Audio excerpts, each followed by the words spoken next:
Welcome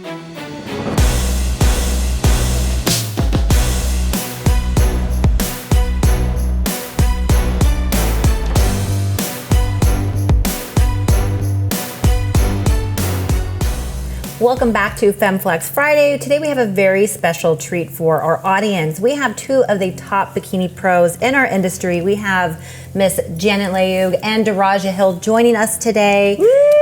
Yes, we're all very excited. Now these two have done an amazing job at getting to the top and maintaining their positions at the top. So, along with myself, Camille, and my co-hosts, Linda Murray and Wendy Fortino, we are going to be talking to these beautiful ladies about their journey. So please like, subscribe, and comment below.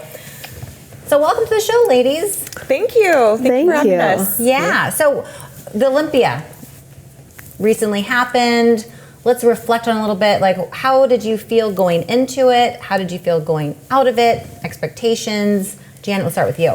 God, I can't believe it's been almost a month now. I feel like it happened just yesterday. Like I'm still, running off those Olympia vibes. How many Olympias was that for you? That was my 8th one. Wow. Okay. And former Miss Olympia, Bikini Olympia. Mm-hmm. Yeah. So coming into this show, because I took a year off, there was a lot of just kind of like emotions going, it was all coming back to me, but I competed earlier in the year, coming back with the Pittsburgh Pro and New York Pro. When you're taking a break, you kind of have to get a feel of, okay, what's the caliber of the level here? What are the judges looking for? So I wanted to make sure that it was up to par and making those improvements needed to be in the top level. You looked amazing. I watched. I was there, and I watched, and I was like, "Damn, Janet's bringing it back." I definitely was like, look at the camaraderie. I know. Yes. Well, you guys are friends off. We are. Yes, we are. We work with our other sponsor with TLF Apparel, right. Mm-hmm. And Daraja's just been such an amazing competitor, but also another person to work alongside with, but more so even like on a friend level. It's good energy. You have to be able to connect. It goes beyond the stage, really. In this whole competition industry, it's more than just competing on the stage. It's all about the people that you meet, the relationships, the networks that they carry for a lifetime. And Daraja's been super amazing, super supportive. So I'm glad that she's. Same with her. I mean, I've asked you, a handful of questions here and there because I kind of. She's been a mentor to you. Yes, yes, absolutely, very much a mentor. Just because I'm certain things, with even working with TLF, I'm very new to this whole life and modeling or whatever it is. So she's been just and we've done seminars together, helping other athletes together, and I think that's so important to be able to grow with. I would consider Daraja a little bit more of that newer generation, and since I've been in the game for a while, and kind of collaborating and bringing that all together for other athletes to learn from is, it's really great and helpful. Yeah, and I think it's a really good example. Yeah, you have the goat and the dark horse. Yeah, I like that. Yeah. So Janet, you won the 2020 Bikini Olympia, and you took some time off, then you came back.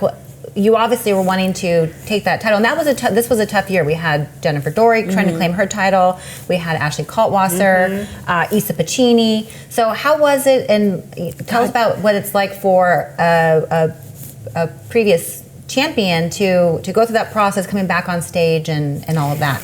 Yeah, there was a lot of top Olympians coming back to compete.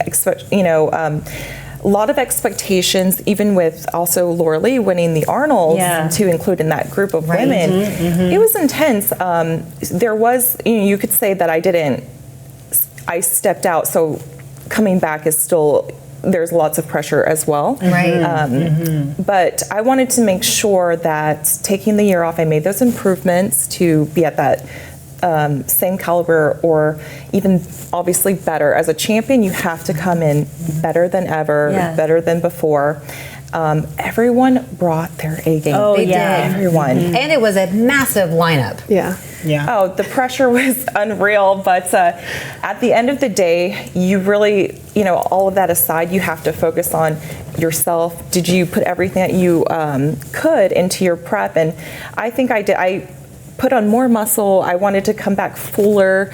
My show that I competed at the New York Pro was a little bit smaller, and so feedback with the judges was put on a little bit more size and fullness, and I loved that. And I really loved being able to train harder, more intensity, and also eat more during my prep and putting on those muscles. So it was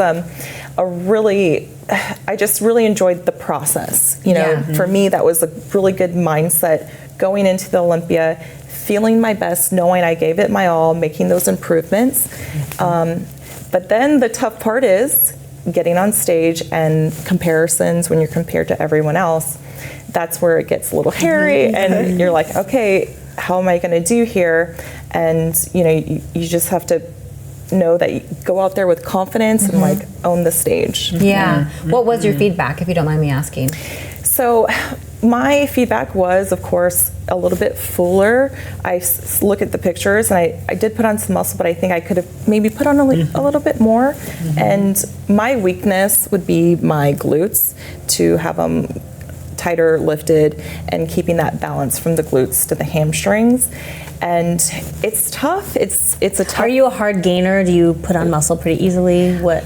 I think for me, I'm the opposite of a lot of women. My glutes structurally are a little bit larger. Yeah. So I have to find the balance between fuller leg muscles to create the illusion of a balance between glutes and legs, if that makes sense. No, it does. 'Cause that's actually my issue too. Like my glutes, like they'll overpower my lower body. So I try not to train them too much, but then they don't pop. So you have to be able to train them for them to pop, for them to look full and hard, but to also have the same size. I have that exact same issue, so I totally get it. Yes, you have to be able to train them where they're toned. They have to be hit in order to not pop. Increased in size. Yes, I get it. It's a hard recipe. It is a hard balance. But And it's tricky because you are like you guys are like near perfect. Oh, yeah. So like your physiques are like near perfect. I mean, so we're it's like, splitting hairs here. Yes. I mean, that goes to show that like everyone is different. Everyone's training is individualized to them, customized to them, because you cannot train. I can't train probably the same way Daraja trains. We're training later, and you guys are training completely opposite. Complete opposite, yeah. Yeah. So with bringing your best look, the physique that you can carry, it's all about what does your physique look like? What are your strengths? What are your weaknesses? Can you be fuller here? Can you be smaller here? And so those are things that you have to, of course, go back with your coach, get the feedback from judges to make sure you guys are all in line to build that best physique that you can. Yeah. Well, Daraja, I'm going to turn it over to you. So what was your expectation coming to Olympia? I know we had interviewed you on our show the day before, and you were feeling like a little discouraged because you had placed second that week prior. But maybe tell us about your experience and your outcome. Mine was, going into, honestly, the whole year, I felt like I was kind of just like this, like treading water. I decidid I was going to plan a wedding and get married because that was a non-negotiable. Congratulations, by the way. Thank you. Thank you. And then I was also going to compete and go for another Olympia. Those were two things I absolutely was going to do. So once I had set my mind out to do that, I knew it was going to be a challenge, but I obviously, you don't know what you don't know. So going into the Texas show 1 week out, we knew we hadn't quite nailed my conditioning yet. That was a struggle for me the entire year. Definitely a lot of stress, I think, had an impact on my ability to really nail my conditioning. Well, planning a wedding. I was like, I got this, it's fine. And it wasn't fine, but it ended up being fine, obviously. So we knew that we came in better for Texas, the Battle of Texas than we did for shows previous.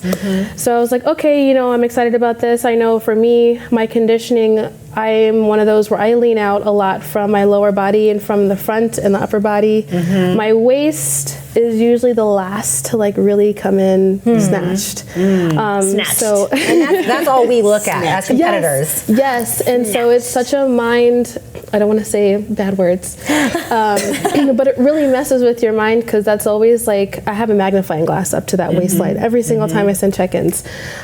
So going into Texas, we knew we were coming in with better conditioning. So I was excited to get on stage, but I still didn't feel like we were quite at my peak. So then, you know, I knew the lineup, I wasn't really sure who was going to jump in because it was right before the Olympia. You never know who's going to jump in and try to get feedback. I think we've all kind of proven we kind of just pop in when we feel like it. So it turned out not quite how I wanted, because part of going into that show, not just to get feedback, was we wanted to also qualify for 2023 Olympia, so I could take off more time and recover and just build, because we'll get to my feedback in a second. But coming in second, I was like, okay, you know, I'm definitely, I think someone, I try not to take my placings too personally, because the point really was to see where we are and see kind of where we want to kind of go for Olympia. Do we need to coast or do we need to push more? So it gave us all the information that we needed. So the crazy thing was when we flew from Florida to Texas, instead of flying back home, I flew to Vegas and then just stayed there for like, I think 8 days. That was probably a really good decision to do too. It was, because what I notice is when I fly and I'm over in a drier climate, I tend to dry out. We were just talking about this A with lot Sandy. easier. She nailed it. You So probably felt more comfortable being the grounds that okay, Olympia's going to be here. yeah, and it was a lot easier to like get mentally like in that zone. Plus, when you're home, you don't realize how much you stress out about outside of like everything you have to worry about. Where are you like, from when again? you're That's right. Jacksonville, That's right. Florida. Okay. So being out of my usual environment, it was just me and Focus. my prep. That was it. That was all I had to worry about. I think also for me, I do have endometriosis. So I do have little flare-ups when I am So do I. PMSing. Okay. And a lot of the water retention, unfortunately, if it went to my butt, that'd be great. Girl, I get you. I so get you. It is frustrating because you work so hard and you're like pushing so hard, and then you just, plus when you're leaning out and you get close to stage weight, your cycle can be a little unpredictable. Sometimes it's longer, sometimes it's a little bit shorter. That's right. That's just how it goes. So when we were in We can Texas, talk more about that later. Yes, Offline. Absolutely, absolutely we can. I think that's like a Viewers whole wanna topic on know. itself. Yeah, they It really know. is. Being on your this is something to period talk about. right before a show, like, whew. So for Texas, my feedback was that I looked like I was just holding a little bit of water, Yeah. which I was like, yeah, I see that.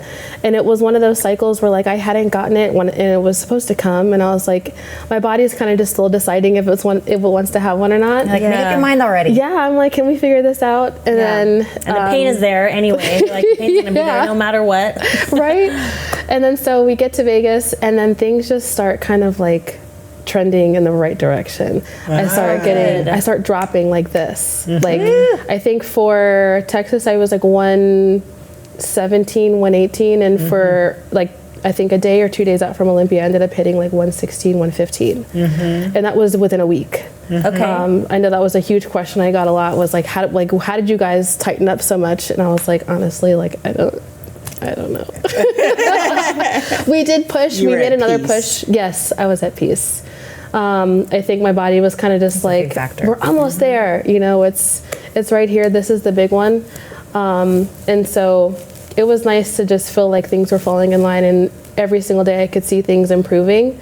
And so I was just really excited going into the Olympia, because I was like, finally things are going how we planned for them to go, and we were able to walk food up, bring cardio down without stressing about how it's going to shift my conditioning, water retention, things like that, and come in nice and full, because you don't want to have to be holding back on filling out when you're especially going on the Olympia stage, because you want to come in as tight and as full as you can, and look your best. So I was thrilled. A little nervous because I placed 6th at the last one, and I was like, well, the top 6 is kind of already somewhat, picked out as far as like How do I go from expectations, so I either can stay at 6th or I don't really know how this is going to play out because I still get intimidated by these beautiful women that I compete with.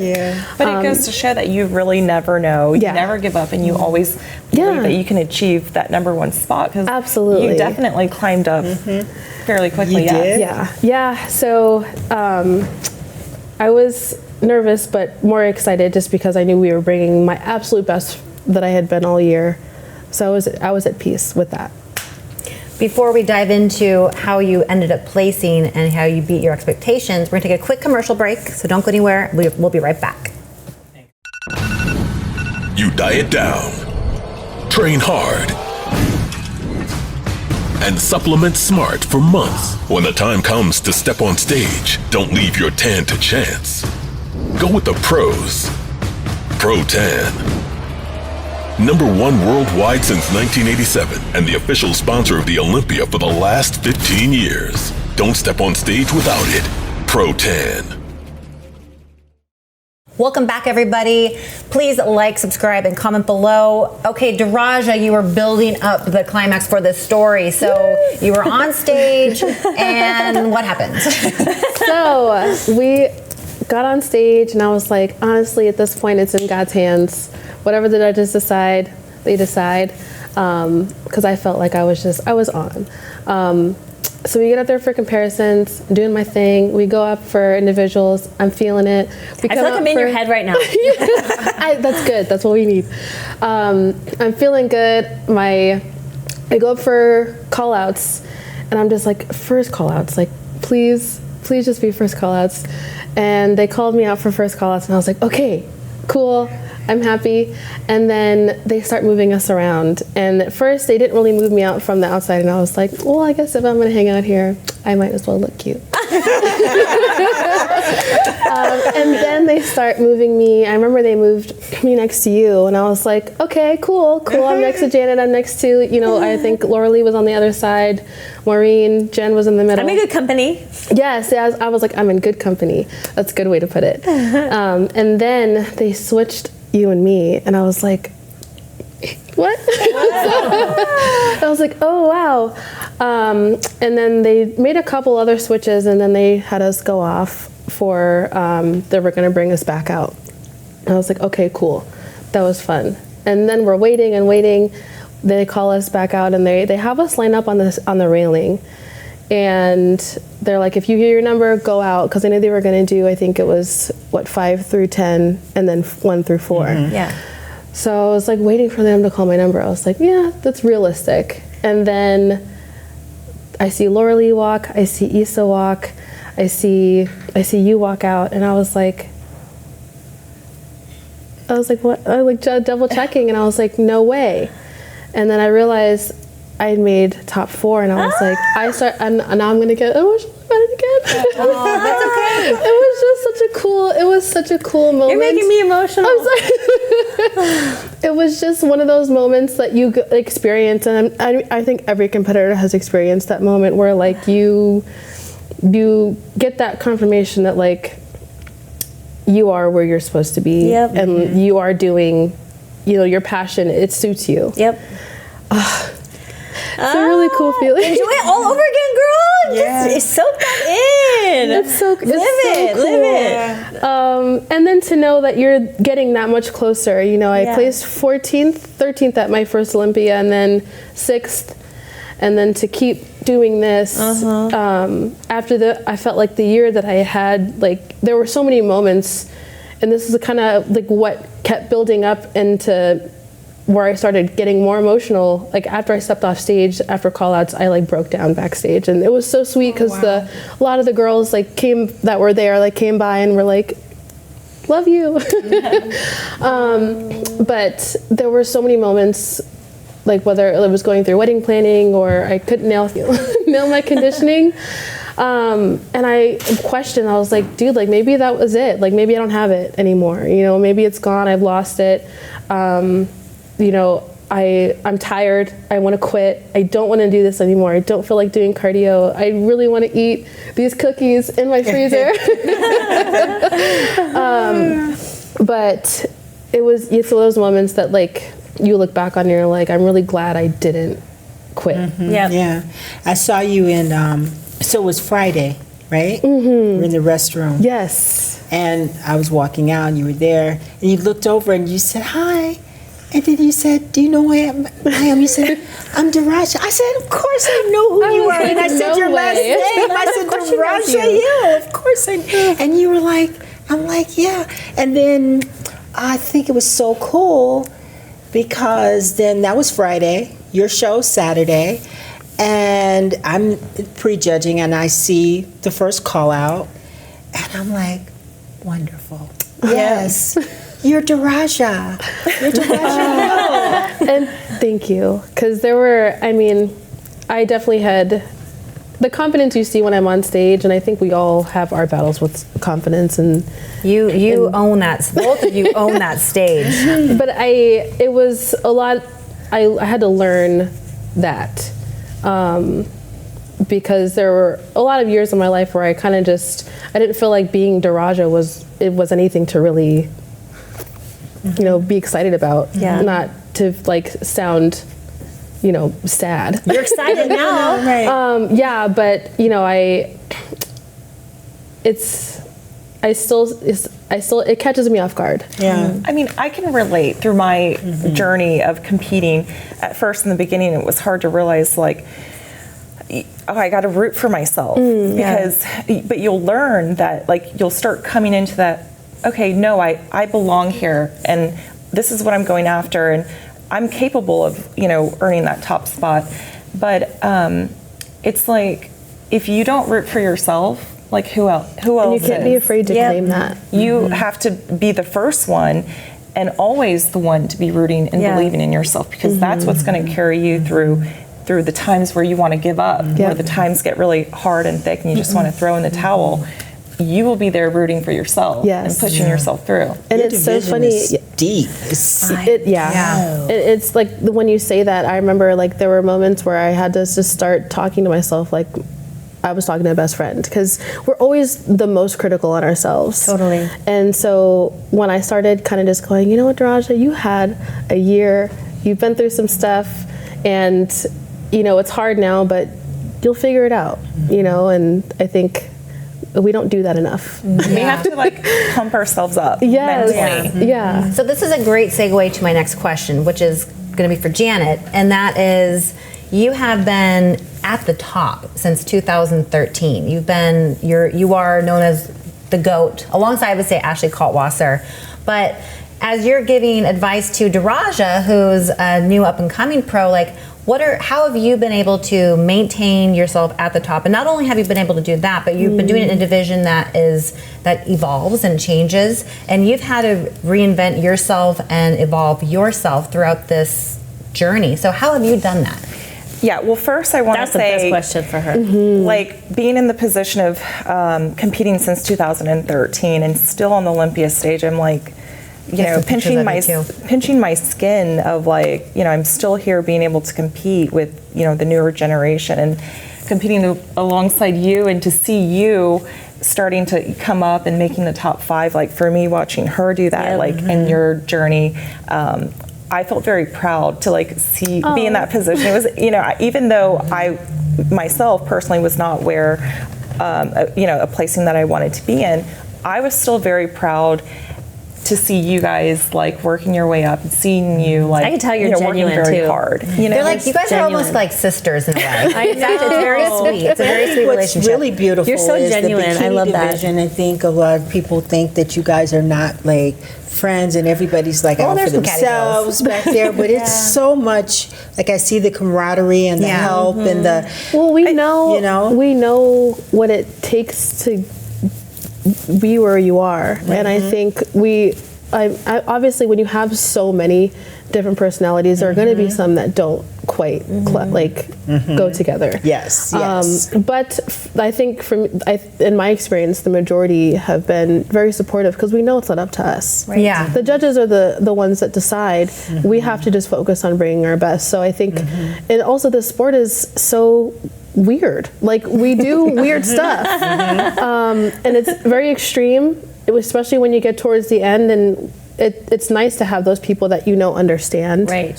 what you're doing and why you're doing it. Right. So, little quick story. I'll never forget my first time competing at the Arnold's, and it was my pro debut. I was super nervous. There was probably about like 16 of us, and I'm competing alongside like girls that I'm like Idolize. Idolize and awe of. And so it's kind of just quiet, but like observing everyone. And at that time, it was kind of like, okay, Janet is reaching, as a top contender. So the other girls kind of knew who I was. And I'll never forget being backstage at the Arnold's before going on stage. Natalia Mello, Miss Bikini Olympia winner back then, came up to me and she's like, Janet, what's wrong? Are you okay? I was like, oh yeah, I'm just, And that meant so much to you. And the fact that like she kind of like just took the time to like say a few words to me backstage was like, I saw the sense of leadership in that and how that made me feel. Yes. And it made me feel more comfortable being around everyone. And I think perhaps maybe other girls thought maybe she's just like off to herself or just whatever, but it was just me really being more shy and just kind of taking everything in. Yeah. And so I always wanted to, I know how that made me feel, and I always wanted to give that back to the other girls, knowing they're feeling that same way coming in. I hope to she compete. sees this. Yes. That's awesome, Janet. That is awesome. Yeah, That's awesome. we'll tag Natalia in this, Yeah. but that's because that is huge. That will actually set the tone for that. That set the tone for you. You almost felt welcome. You felt comfortable. Yeah. I had kind of the opposite feeling. My very first show, I felt like Me too. I was, I was like, hi, my name's Camille, thinking that they all know who I was. 'Cause I had just won the USA's, and they were kind of just like, who are you? Like, go away. And I was just like instantly just like, okay, I'm in a totally different ball game. Yeah. But to be kind of feel welcomed, like That is awesome. huge. Yeah. Yeah, and I think like, we're all going through something. We all have these crazy challenges and struggles and obstacles that, getting us to get to the stage at the Olympia level. We all can, it's so good to hear someone have like a few good, kind words to you. Like we can all benefit from hearing something good and, a boost of confidence. And even though we are competing against each other, there's always room for camaraderie and being a good person. So I always tell people just, even though you're competing for yourself, never forget who's like left and right of you. You know what I mean? Well, I think people get caught up in their own world because you put in the work and because you are both champions and you're confident in yourselves, there's a certain level of validation that you've already given yourself. And I do feel like a lot of people, the day of the show, that's the validation that they need to convince themselves that they are amazing, right? And if they don't get that validation, that's what they put their whole stake into, right? But if you go into the show like you ladies do, where you already feel like a champion, it frees your mind up to be able to really form those close bonds and to really look to your left and to your right, It's a common denominator I have seen with the best of the best, the ones at the top that have this very genuine energy. Don't have time for that negativity. It is. This is the common denominator with when we interview women who are true champions. It is this genuine energy that just oozes off of your pores. It's no coincidence. So like, back to your question, competing since 2013, and having that experience, I gathered, okay, I love competing. This is what I want to do. I want to take it all the way. And I want to reach the top. But I also want to be a good person. I want to, make this a career. I want to make the most out of this. So I always took in consideration, how should I, hold myself, represent myself, and the relationships that I make along the way with companies and making it into a business. It's very forward thinking, not so short-sighted. Right. And I think also, I fell in love with competing. I really did. I had the passion for it. But I knew that with women, like the turnover is pretty quick. And to have such a long career in this industry, I think was, I'm also a mom, like you know that. Yeah. And finding the balance in your life of okay, I need to make time for this, time management.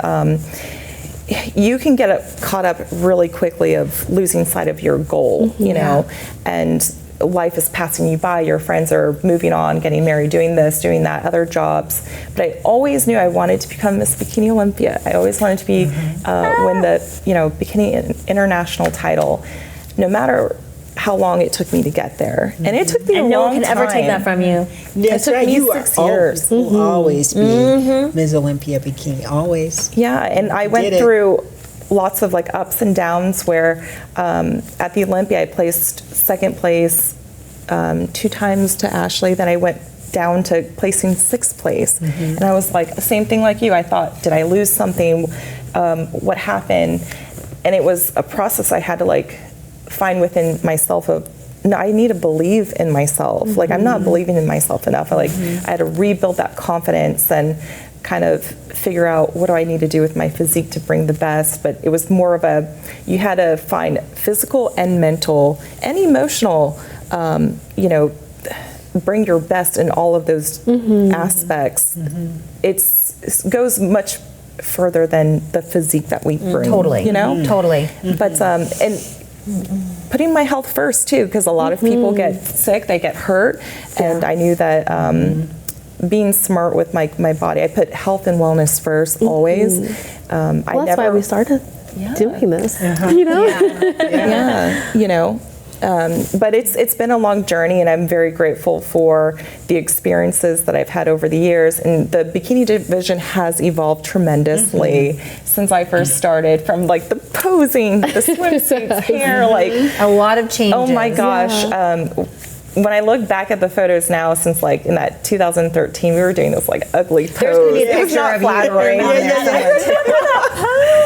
Oh my God. It looks more like a category of the bodybuilding industry now, I think. Totally. Yeah. Well, we're going to be going into more about how the bikini division has evolved after this quick commercial break. People always ask how I got here. I was willing to work just a little harder than everyone else. Every damn day. If I can have hundreds of hours back, you know I'm gonna grab them. Spending hours prepping chicken, rice, and vegetables, F that. I rely on perfect nutrition. I rely on Trifecta. Welcome back, everybody. All right, so Janet just gave us a perfect segue into the last part of this, which is the evolving division of bikini, and we have Daraja, who is the new generation. The new generation of the bikini. Generation. Yes. So Daraja, how have you been climbing to the top so quickly? That's a good question, and if I had the exact blueprints, I would totally send them to you. You can No, you sell should it for keep a it lot of yourself. money. You wouldn't want to tell people your blueprint. Hey, we're not gatekeeping here. But yeah, it was kind of crazy because in 2018, and we were just talking about this a little bit off camera, I just started following bodybuilding not that long ago. 2018 is when I saw Angelica had won her, I believe, 2nd Olympia. And I was like, I really want to do that. So I'd already been working out. I grew up in sports. I played tennis for a long time. And then, being just a naturally more muscular, athletic build, and seeing a lot of advertisements and magazines publishing, women that didn't quite have my structure, a little softer, a little curvier. I was like, dang, like that would be nice. But then bodybuilding was like, no, we love your structure and your genetics, so come on down. And I was like, okay. So competing was really just a way for me to just challenge myself in other ways. I've always been naturally very competitive, but I tend to struggle when the competition is outside of myself because I can't focus as much on what I'm doing. I focus too much on what other people are doing. Competing was you focus on you. That's just that's it.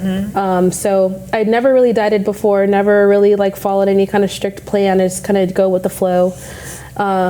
Did my first show in 2018, did well. I won 2nd in my class, won true novice and novice. So I was like, okay, cool.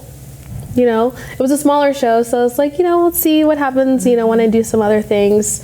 Went on to try my shot at nationals in 2018 when it was still in Miami, and I got 4th, and I didn't really know what that meant, but everyone was like, do you know what you just did? And I was like, not really, but I was like, well, now I want to do better than that. So because I learned I was 2 spots away from earning a pro card, which at that point I was still very like, okay. Yeah. So the next year I was like, okay, well, now I'm going for a pro card. I did Tampa Pro Amateur, and I won that in front of Tyler Mannion, who was our vice president and was head judging, and he was judging North American. So we went there 3 weeks later, and I ended up winning the overall. And so within a year of me deciding I wanted to compete, I was a pro, and I was like, okay, what does that mean though? Like, is there, are there certain things I have to do, rules I have to follow? It was very new. And you learned quickly at the pro level. I did. So You won your first 2. She was the first 2 shows. Quick learner. So yes, I'm because when I reached out to my current coach Paul Ravella, I've been working with him now for almost going He's a on nice guy. 5 years. Yeah, he's a really peach. nice guy. He's a peach. Oh, he's such a dad. But yes, that's my guy. So I reached out to him and I said, in the next 4 years, I want to step on the Olympia stage because I see that that's the pinnacle. Like, I just want to set foot there.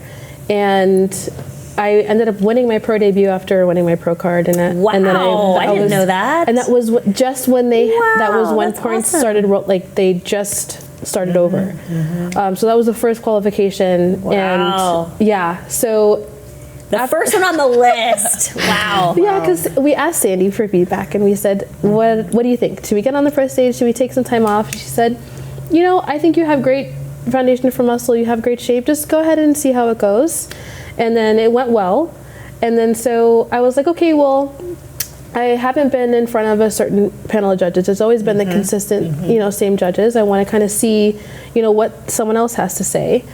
And it was in a more competitive lineup, I think, because there were more Olympians. There was Ashley Kay was there. Oh, I think it was 4 Olympian champions. Yep, Jasmine Gonzalez was there, and a couple of others, and I ended up winning that show, and I was like, like, this is easy stuff. oh my gosh, I was like, I don't know what's going on, but something is telling me this is where you need to put your energy, It combined a lot of my passions, and obviously, like Janet had mentioned too, like just your physical health and well-being was always kind of something that was important to me, and it kind of became amplified once I started competing. 'Cause, I started paying more attention to my nutrition and training and staying hydrated and seeing why those things are so important.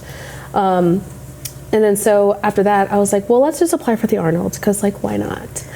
And then I got invited to the Arnold.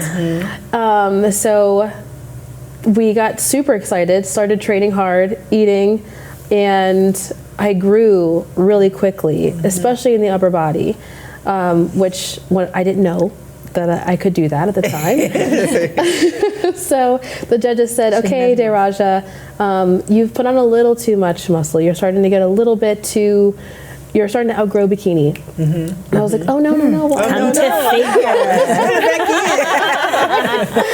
I think like during our off seasons, we can tend to either, every prep that we do, we like build either on top of it or you can like reverse and atrophy back. So just you have to be careful of what gains you need to make. And your training age too. Like I think I hit a sweet spot, where I was just like, boom. And it was also because that was the first year I had really been, like I said, implementing like very strategic training, strategy with my diet. And so I think my body just took off. We learned I put on muscle rather quickly. So we did have to reel it back in after that. And we also got excited because the way the bikini division was evolving, I was like, they do want, a little bit fuller muscle. So we thought we were going to get away with being a little bit bigger, but the judges said, no, we need it to be. And like, looking back, I obviously see, what they're talking about, and you have to be able to take that that criticism and that feedback, and not go, well, I worked my ass off, so it should be X, Y, and Z. This It's is like, probably no. like the figure in me, but when I see your back shot, like that is gorgeous. Thank you. I know you had said that they told you that your hamstrings were just getting a little bit too, but see, this maybe it's like the figure girl in me that I'm just like, but that's what I like. You like seeing them. That's what I like. What about what I like? Right, exactly. That's one of those things. So is you're you have trying to fit the criteria, but sometimes you have to tone down how awesome you are. Sometimes. Tone down the awesome. Bring the look they want. It's so funny though, because I've had hamstrings like this since I was like 12, 13 years old, like playing tennis. So having to I've had to modify my training a lot, like how we were talking about before. And when you have that specific goal, you have to check your ego multiple times, right? It's not going to just be like, well, the judges say this, I have to do this, but I feel like training this way. It's like, okay, well, that's fine, but then you can't expect a different outcome. If you want to stay in the criteria. Right, Yeah. right. I mean, we like what we like on ourselves, but you have to also take their feedback with and say, okay, because they say I'm not big enough or I need to be smaller. There's nothing wrong with you, and I think a lot of competitors take that personal. the wrong way. That's a really good thing to point out. They start letting it get to their heads and think, well, am I not good enough? It's not personal. No. It's not and we can clearly we've done this, that we can change our physiques and build what looks good on ourselves, but just because you get feedback that oh, you're not big or you're too big, that doesn't mean there's anything wrong. Right. Exactly. And you said it perfectly. There's nothing really to add to that. But that's how champions think. Yeah, that's exactly. Literally how champions think. And I don't know. I feel like I love feedback and criticism so that I can just be better. You want to get I want to know, okay, well, here's what I have for you. How can I make it better? You tell me, okay, let me go back to the drawing board, do some things, whip up some things, and I'll come back. Our project. Right? Yeah. So it's been a really cool journey getting there so quickly. I think there were a lot of things I had to learn that you sometimes I think can learn as an amateur that I had to learn as a pro.